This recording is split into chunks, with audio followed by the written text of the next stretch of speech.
Halo dan selamat datang kembali. Hari ini kita akan menggali sesuatu yang fundamental banget ya dalam interaksi kita sehari-hari, tapi seringnya kita nggak sadar, kekuatan reputasi. Pernah kepikiran nggak, kok bisa ya satu nama aja bikin produk yang tadinya biasa aja, jadi laku keras dalam semalam? Kita bakal kupas tuntas nih bab 6 dari buku Captivology yang ngomongin soal pemicu reputasi atau reputation trigger. Kita lihat nanti gimana persepsi orang banyak soal seseorang atau perusahaan atau ide, ya reputasinya itu bisa jadi kayak kompas mental yang kuat banget buat ngarahin perhatian kita yang terbatas ini. Ini bukan soal citra baik doang loh, ada mekanisme psikologisnya. Persis. Dan ini jauh lebih dalam dari sekedar gosip atau polesan luar aja ya. Kita coba bongkar deh sains di baliknya, lihat studi kasus yang menarik, dan coba pahami kenapa sih kita gampang banget gitu terpengaruh sama yang dianggap punya reputasi. Mau itu dari ahli, figur otoritas, atau bahkan ya kerumunan orang. Siap ya buat ngerti gimana perhatian Anda mungkin diarahin tiap hari? Yuk kita mulai pembahasan mendalam ini. Baiklah, mari kita awali dengan cerita yang, wah, ini ilustratif banget. Masih ingat mungkin novel The Cuckoo's Calling? Pas pertama keluar pakai nama Robert Galbraith, penjualannya ya sebentar aja gitu. Cuma sekitar 1.500 kopi cetak kalau nggak salah. Padahal ulasannya lumayan positif loh. Nah, tapi beberapa bulan kemudian bocorlah berita. Dan ternyata benar kalau Robert Galbraith itu ya nama samaran J.K. Rowling. Dan apa yang terjadi? Seketika penjualannya meroket, gila-gilaan. Ada laporan naik sampai coba tebak, 150.000%. Gede banget kan? Wow, 150.000%? Iya, ini demonstrasi yang sempurna banget lah soal kekuatan pemicu reputasi. Nama J.K. Rowling itu sendiri kan udah kadung punya reputasi. Ya, semacam jaminan cerita bagus, berkualitas, di kepala jutaan pembaca. Jadi begitu ketahuan penulis aslinya, perhatian pasar langsung kesedot ke sana. Oke, jadi dalam konteks ini reputasi itu bukan cuma soal terkenal ya, tapi lebih ke kumpulan persepsi, ekspektasi gitu ya. Bisa diperjelas sedikit definisinya biar kita pahamnya sama? Tentu, tentu. Gampangnya gini, reputasi itu ya keseluruhan keyakinan, penilaian orang banyak, opini kita lah tentang seseorang atau perusahaan, produk, ide apa aja. Nah, fungsinya itu krusial banget sebagai jalan pintas mental atau mental shortcut. Kan dunia ini infonya banyak banget ya. Ya pusing. Nah, kita nggak mungkin punya waktu atau energi buat ngevaluasi semuanya satu-satu. Jadi kita tuh sangat bergantung sama reputasi, mau itu baik atau buruk, buat bantu nyaring gitu. Dan ngarahin perhatian kita yang terbatas ini, reputasi bantu kita mutusin, ini kayaknya layak nih buat diperhatiin. Ini jadi mikir nih, berarti reputasi bisa jadi lebih kuat dong pengaruhnya dibanding kualitas asli barangnya. Kayak kasus Joe Rowling tadi, review awal bilang bagus, tapi kan meledaknya pas tahu penulisnya. Ada penelitian gitu nggak sih yang coba misahin antara kualitas sama pengaruh sosial ini? Nah itu pertanyaan bagus banget dan jawabannya ternyata lumayan kompleks. Ada studi yang menarik banget dari Duncan Watts sama rekan-rekannya. Mereka bikin semacam eksperimen musik online gitu, pesertanya banyak, lebih dari 14.000 orang. Mereka diminta dengerin 48 lagu dari band-band yang ya belum terkenal lah, terus kasih rating sama mutusin mau unduh atau enggak. Terus gimana cara misahinnya tuh antara kualitas asli lagu sama pengaruh orang lain? Oke, jadi mereka bagi peserta jadi kayak dunia-dunia paralel gitu. Ada satu grup kontrol, namanya independen. Di sini, tiap orang dengerin dan nilai sendiri, nggak tahu orang lain milih apa. Ya murni selera pribadi lah. Terus ada 8 dunia lain, nah ini namanya pengaruh sosial. Di dunia ini, peserta bisa lihat nih, lagu A udah diunduh berapa kali sama orang lain di dunia dia. Jadi ada sinyal popularitasnya gitu. Wah, kebayang sih hasilnya. Pasti beda jauh ya antara yang independen sama yang ada pengaruh sosialnya. Banget. Beda signifikan. Di dunia yang ada pengaruh sosialnya itu, lagu-lagu yang mungkin ya cuma kebetulan aja dapat sedikit popularitas di awal, ujung-ujungnya jadi jauh lebih populer dibanding di dunia independen. Jadi popularitas awal itu, walau mungkin cuma untung-untungan beberapa orang unduh duluan, itu mancing unduhan lain lagi. Efek bandwagon klasik lah ini. Orang jadi ikut-ikutan gitu ya. Iya, orang cenderung suka atau milih apa yang kelihatannya disukain orang lain. Jadi persepsi orang banyak atau reputasi semu dari jumlah unduhan itu beneran bisa ngebentuk selera kita ya? Bener. Dan yang lebih bikin kaget lagi, lagu yang jadi nomor satu itu bisa beda-beda loh di tiap dunia pengaruh sosial. Lagu A bisa jadi raja di dunia satu, tapi biasa aja di dunia dua. Malah lagu B yang juara di sana. Loh, kok bisa gitu? Nah, ini nunjukin kalau meskipun kualitas lagu yang bisa diukur dari popularitasnya di grup independen tadi, tetap ada perannya ya. Lagu yang jelek banget ya jarang jadi top juga. Tapi faktor pengaruh sosial sama keberuntungan awal itu bisa jadi prediktor yang lebih kuat buat kesuksesan akhir dibanding kualitasnya doang. Sukses itu jadi kurang bisa ditebak dan lebih tergantung dinamika sosialnya gitu. Wah, ini bener-bener ngubah cara pandang soal popularitas ya. Oke, kita udah lihat contoh nyata, bukti eksperimen juga. Coba sekarang kita bedah lebih dalam konsep intinya. Jadi, apa sih sebenarnya inti dari pemicu reputasi atau reputation trigger ini? Intinya gini, pemicu reputasi itu adalah strategi memanfaatkan sumber-sumber yang dianggap kredibel atau berpengaruh sama audiens, buat sengaja narik dan ngarahin perhatian mereka. Sumber-sumber reputasi ini kayak yang kita singgung di awal tadi, secara umum bisa dikelompokin jadi tiga lah.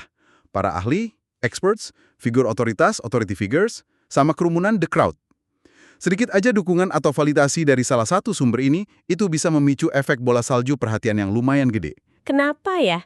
Kita kok gampang banget gitu? Hampir otomatis kasih perhatian lebih ke sumber-sumber ini. Kayaknya sering nggak mikir panjang deh. Ada penjelasan dari sisi neuroscience yang lumayan bikin tercengang sih. Greg Burns pernah bikin studi pakai fMRI, ngelihat aktivitas otak orang pas dikasih saran finansial. Nah, pas saran itu dikasih sama orang yang dikenalin sebagai ahli, ternyata aktivitas di area otak peserta yang biasanya buat ngambil keputusan independen itu, turun drastis. Serius? Kayak otaknya jadi males mikir gitu? Bisa dibilang gitu, kayak otaknya mundur dari tugasnya, nyerahin pemikiran kritisnya ke si ahli. Wah, kedengerannya agak ngeri juga ya. Kayak kita nyerahin kontrol gitu aja. Iya, ada sisi kayak gitu. Psikolog Robert Cialdini, yang banyak neliti persuasi, nyebut fenomena ini directed deference, atau kepatuhan yang diarahkan. Kita tuh punya kecenderungan otomatis buat ngasih bobot lebih sama rasa hormat ke pendapat atau instruksi dari figur yang kita anggap ahli atau punya wewenang. Ini sebenarnya mekanisme efisiensi kognitif sih, biar kita cepat ambil keputusan. Tapi ya jelas, ini juga bikin kita rentan kalau nggak waspada. Oke. Mari kita dalemin kategori pertama nih. Para ahli atau experts. Seberapa gede sih kekuatan mereka buat narik perhatian kita? Tos gede banget. Macam-macam survei, kayak Edelman Trust Barometer itu nunjukin terus kalau kita cenderung lebih percaya sama ahli, akademisi, pakar industri, dibanding figur lain. Bahkan seringnya lebih dari pemerintah atau media loh. Ada studi unik dari Adam Galinsky sama Hajo Adam soal fenomena enclosed cognition. Mereka nemuin kalau partisipan yang disuruh pakai jas lab putih yang diyakinin punya dokter, itu nunjukin peningkatan fokus sama akurasi pas ngerjain tugas atensi visual. Dibandingin sama yang pakai jas biasa. Iya, dibandingin sama yang pakai jas biasa atau jas yang diyakinin punya pelukis. Cuma gara-gara pakai simbol keahlian gitu bisa ngaruh ke kinerja otak, bukan karena orangnya emang pinter. Pat, efeknya itu muncul dari simbolisme bajunya itu. Dan gimana kita menginternalisasinya. Kayak seolah-olah pakai atribut ahli itu bikin kita tanpa sadar ngadopsi karakteristik mental yang diasosiasiin sama keahlian itu. Ini nunjukin kuatnya persepsi kita sama simbol-simbol keahlian. Gimana kita lihat ini dipakai di praktek sehari-hari, mungkin di marketing atau komunikasi gitu? Contohnya banyak banget. Ingat produk antiperspiran Odorono zaman dulu? Awalnya kan penjualannya seret karena ngomongin keringat itu tabu. Tapi penjualannya meroket pas iklannya nekenin kalau produk itu diformulasiin sama dokter, ada stempel keahlian medis. Atau zaman sekarang, di sosmed. Lihat aja gimana kutipan Warren Buffett jadi lebih viral kalau yang nge-share itu Bill Gates. Oh iya ya, reputasi ahli nguatin reputasi ahli lain. Betul, keahlian itu ngasih kredibilitas yang narik perhatian. Nah, disinilah pentingnya konsistensi buat bangun reputasi ahli. Orang percaya karena rekam jejaknya. Sebaliknya, reputasi ahli bisa hancur cepet banget gara-gara penipuan. Kayak kasus Elizabeth Obegi itu, kredibilitasnya sebagai analis suriah langsung runtuh pas ketahuan bohong soal gelar PhD-nya. Poin bagus tuh soal bangun dan hancurin reputasi ahli. Nah, sekarang gimana sama tipe kedua, figur otoritas atau authority figures? Bedanya apa sama ahli, terus gimana cara mereka narik perhatian? Beda utamanya di sumber pengaruhnya. Kalau ahli narik perhatian lewat pengetahuan dan keahlian, nah figur otoritas ini narik perhatian lebih karena kekuasaan, posisi, sama kemampuan mereka buat nuntut kepatuhan atau ngasih konsekuensi. Perhatian kita sering ke arah sana karena kita ngerasa harus gitu merhatiin mereka. Contoh paling klasik, ya yang sering bikin gak nyaman itu eksperimen kepatuhan Milgram. Oh, yang orang disuruh nyetrum orang lain itu ya? Iya, Cuma karena disuruh sama orang berjaslap putih. persis. Eksperimen itu nunjukin dengan dramatis banget gimana hadirnya figur otoritas bisa bikin orang nunda penilaian moral pribadinya dan fokus sepenuhnya ke instruksi yang dikasih. Seberapapun gak enaknya instruksi itu, jadi perhatian di sini sama dengan kepatuhan. Apakah semua jenis otoritas punya daya tarik perhatian yang sama? Misalnya bos di kantor sama pemimpin spiritual gitu, beda nggak? Sosiolog Max Weber ngasih kerangka yang berguna nih. Dia bedain 3 tipe otoritas. Pertama, rasional legal.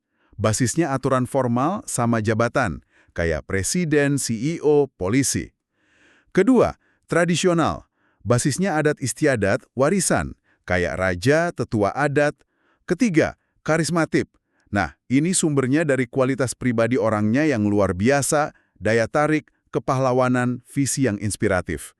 Contohnya mungkin Nelson Mandela, atau Soekarno dulu, atau Steve Jobs di masa jayanya. Mana tuh yang cenderung paling efektif buat nahan perhatian dalam jangka panjang? Yang karismatik ini seringnya paling kuat. Kenapa? Soalnya pengaruhnya nggak cuma dari posisi atau paksaan, tapi dari kekaguman, rasa hormat, hubungan emosional gitu sama pengikutnya. Figur karismatik nggak cuma narik perhatian sesaat, tapi bisa ngubah cara pikir orang dan bikin loyal jangka panjang. Ini nyambung ke bangun reputasi lewat kepribadian yang otentik tadi. Menariknya, kata Olivia Fox-Cabane di bukunya The Charisma Myth, karisma itu ternyata bukan bakat lahir doang loh, tapi kombinasi dari presence, hadir penuh pas interaksi, warmth, peduli dan baik, sama power, kemampuan dan pengaruh yang bisa dipelajari. Wah, jadi otoritas pun bisa dibangun ya, nggak cuma dikasih jabatan. Oke. Nah, kita geser ke pemicu reputasi ketiga nih, yang mungkin dampaknya paling kerasa ya di hidup kita sehari-hari, apalagi di era digital. Kerumunan atau the crowd. Bener banget. Pengaruh kerumunan ini ada di mana-mana dan kuat banget. Kita kan terus-terusan kena paparan soal apa yang orang lain pikirin, suka, atau lakuin. Lewat sosmed lah, ulasan online, atau bahkan cuma lihat antrian di depan toko. Kerumunan bisa bikin FOMO, fear of missing out, tapi juga bisa ngasih rasa aman, karena kita ikut arus. Efek bandwagon yang kita lihat di eksperimen musik Watts tadi itu ya manifestasi utamanya. Bahkan ada studi pemilu di Inggris, nunjukin ada korelasi antara berita polling pra-pemilu sama hasil akhirnya. Orang cenderung ikut partai yang diprediksi menang. Kenapa sih kita kok bisa kepengaruh banget sama apa yang dilakuin atau dipikirin orang banyak? Apa dasar psikologisnya? Ada 2 dorongan utama sih. Pertama, kita tuh secara nggak langsung percaya sama konsep kebijaksanaan kerumunan atau wisdom of crowds. Emang sih dalam banyak situasi, terutama soal estimasi, rata-rata penilaian dari banyak orang itu seringkali bisa lebih akurat dibanding penilaian satu orang, bahkan ahli sekalipun. Contoh klasiknya kan nebak jumlah kelereng di toples. Rata-rata tebakan orang banyak biasanya akurat banget. Jadi kita punya asumsi bawaan. Kalau banyak orang milih A, ya mungkin emang A bagus. Oke, itu yang pertama. Terus yang kedua apa? Selain asumsi orang banyak pasti benar. Dorongan kedua itu kebutuhan kita yang mendasar banget buat jadi bagian dari kelompok sama rasa takut ditolak atau dikucilkan kalau kita beda sendiri. Ini kelihatan jelas banget di eksperimen konformitas klasik dari Solomon Asch. Ingat kan, peserta di situ rela ngingkarin apa yang mata mereka lihat sendiri dan setuju sama jawaban kelompok yang jelas-jelas salah soal panjang garis. Kenapa? Ya biar nggak kelihatan beda atau nentang mayoritas. Keinginan buat konformitas sosial ini kuat banget. Gimana kekuatan kerumunan ini kelihatan di dunia bisnis atau teknologi gitu? Wah, banyak banget contohnya. Lihat aja dampak platform ulasan kayak Yelp atau Google Reviews. Ada studi nemuin kalau rating rata-rata restoran naik setengah bintang aja di Yelp, itu bisa ningkatin kemungkinan restoran itu penuh pas jam sibuk sampai 49%. Konsumen ngandelin banget suara kerumunan buat ambil keputusan. Atau ingat perang format. VHS lawan Betamax dulu, atau Blu-ray lawan HD DVD yang lebih baru. Pemenangnya seringkali bukan ditentuin sama teknologi mana yang paling canggih doang, tapi format mana yang berhasil duluan dapat adopsi massa dari konsumen, dari kerumunan. Begitu satu format mulai dominan, ya udah, efek jejaring sama bandwagon ngunci kemenangan. Dengan kekuatan segede itu, gimana caranya sebuah brand atau individu bisa manfaatin pemicu reputasi dari kerumunan ini? Tapi secara etis dan efektif ya. Salah satu cara paling ampuh itu ya dengan ngasih kesempatan ke kerumunan buat berpartisipasi dan ngerasa ikut punya ownership. Contoh bagus, itu kampanye Flavor Creator dari Vitamin Water di Facebook beberapa tahun lalu. Mereka ngundang konsumen buat ngusulin dan milih rasa baru produk mereka. Ini pinter banget karena bikin konsumen jadi kayak ahli kolektif sekaligus pengambil keputusan. Rasa yang kepilih jadi punya legitimasi pilihan orang banyak. Ini bangun engagement sama loyalitas. Tapi, nah ini penting banget buat diingat, kebijaksanaan kerumunan itu bisa banget berubah jadi kegilaan kerumunan atau madness of crowds. Kerumunan nggak selalu benar dan bisa salah besar. Contoh tragisnya kasus salah identifikasi tersangka bom maraton Boston sama pengguna Reddit. Itu kan bikin penderitaan banget buat orang yang nggak salah. Ini nunjukin risiko kesalahpahaman kolektif yang bisa ngerusak reputasi orang secara nggak adil. Jadi, ya, meskipun kita bisa manfaatin kekuatan kerumunan, kita juga harus tetap kritis dan waspada sama potensi bias dan kesalahannya. Peringatan yang penting banget itu. Oke, jadi kita udah bahas 3 pemicu reputasi utama, ahli, otoritas, sama kerumunan. Tadi udah kesenggol dikit soal bangun dan hancurin reputasi. Bisa kita rangkum khusus sekarang, gimana sih cara bangun reputasi yang kuat biar bisa narik perhatian secara positif? Tentu. Buat bangun reputasi yang solid dan narik perhatian positif, menurut buku ini ya, butuh paling nggak 3 elemen kunci yang terus-menerus. Pertama, konsistensi. Konsisten dalam tindakan, pesan, kualitas yang ditampilin. Orang percaya sama pola yang bisa ditebak. Kedua, kepribadian yang otentik. Tunjukin siapa diri Anda sebenarnya, nilai-nilainya apa, biar orang bisa nyambung secara personal. Nggak harus sempurna, tapi asli. Ketiga, waktu. Reputasi itu kan hasil numpuknya interaksi dan pengalaman selama periode waktu yang lumayan lama. Nggak ada jalan pintas instan. Selain itu, seringkali bantu banget kalau punya yang namanya validator. Validator itu ya pihak ketiga yang kredibel, punya reputasi bagus, yang mau kasih testimoni, rekomendasi, atau sekedar ngenalin Anda. Ini ngasih bukti sosial awal yang berharga banget, apalagi pas mau narik perhatian audiens baru atau orang sibuk. Ini beda ya sama sekedar pamer kenalan, name dropping, tapi nggak ada isinya. Dan sebaliknya nih, apa aja jebakan utama yang bisa bikin reputasi yang udah susah payah dibangun itu hancur? Ada 2 penghancur reputasi utama yang disorot.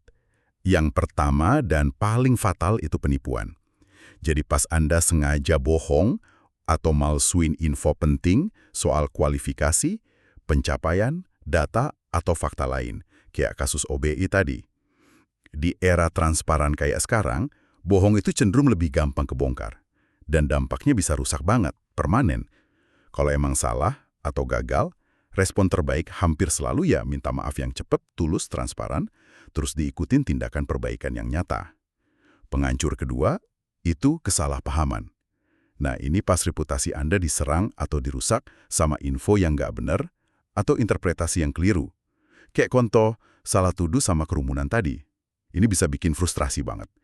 Respons yang disaranin itu klarifikasi yang cepat, tenang, basisnya fakta, dan disampaikan secara publik kalau perlu, tanpa kejebak nyerang balik secara personal. Fokusnya lurusin catatannya pakai bukti. Ini benar-benar negasin kutipan terkenalnya Warren Buffett ya. Butuh 20 tahun buat bangun reputasi dan cuma 5 menit buat ngerusaknya. Kerasa banget relevansinya abis denger ini semua. Kutipan itu pas banget buat ngerangkumnya. Reputasi itu aset yang berharga banget, tapi sekaligus rapuh. Jadi, ya secara keseluruhan, pemicu reputasi lewat ahli, otoritas, atau kerumunan itu kekuatan yang nyata banget dan berpengaruh buat ngebentuk kemana perhatian kita ngalir di dunia yang penuh distraksi ini. Kita pakai itu sebagai jalan pintas mental yang penting. Bangunnya itu kayak lari maraton ya, butuh konsisten, asli, sabar. Sementara ngancurinnya bisa sekejap mata, entah karena kesalahan sendiri kayak nipu, atau karena faktor luar kayak salah paham yang nggak ditangani benar. Dan mungkin pesan paling penting buat Anda para pendengar kami ya, ini, Mulailah lebih sadar deh seberapa sering kita otomatis ngandelin sinyal reputasi ini buat bikin penilaian dan ngasih perhatian. Mekanisme ini emang efisien, tapi jangan sampai bikin kita hilangin kemampuan dasar buat mikir kritis, mempertanyakan sumber, dan ngebentuk opini independen kita sendiri. Sebagai penutup, kami tinggalin satu pertanyaan nih buat Anda renungkan. Setelah paham nih betapa gampangnya perhatian kita bisa dibelokkan sama persepsi orang lain soal reputasi, mau itu reputasi merek, tokoh, atau bahkan ide, langkah konkret apa sih, sekecil apapun, yang bisa Anda ambil mulai hari ini buat jadi lebih proaktif dan sadar dalam ngarahin fokus perhatian Anda sendiri, daripada cuma jadi penerima pasif reputasi yang disajiin ke Anda. Terima kasih sudah menyimak pembahasan mendalam kita kali ini, sampai ketemu di kesempatan berikutnya.